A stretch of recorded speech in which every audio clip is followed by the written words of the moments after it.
Hi my dear non veg lovers. Pakodi, వేడి వేడి pakodi, chicken pakodi. ఎవరికి ఇష్టం ఉండదు? ప్రతి నాన్ వెజ్ లవర్కి ఖచ్చితంగా ఫేవరెట్ ఐటమ్ అయి ఉంటుంది. నిజమే కదా? So let's make chicken pakodi.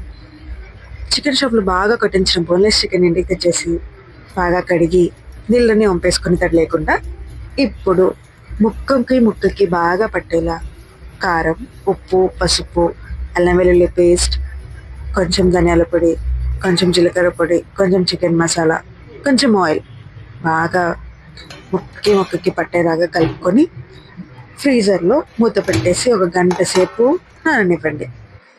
గంట సేపు అయిన తర్వాత బయటికి తీసేసి పక్కన పెట్టండి. ఇప్పుడు ఆయిల్ని హీట్ చేసుకొని ఈ చికెన్ ముక్కల్ని ఆయిల్లో వేసేయండి. మంచిగా కాగి పైకి తేలి కలర్ చేంజ్ అయ్యి క్రిస్పీగా అవుతుంటాయి కదా. క్రిస్పీగా అయిన చికెన్ ముక్కల్ని బయటికి తీసేసి ప్లేట్లో సర్వ్ చేసుకోండి. అంతే, మన వేడి వేడి టేస్టీ చికెన్ పకోడీ రెడీ. నా వీడియోస్ నచ్చితే please like, share and subscribe.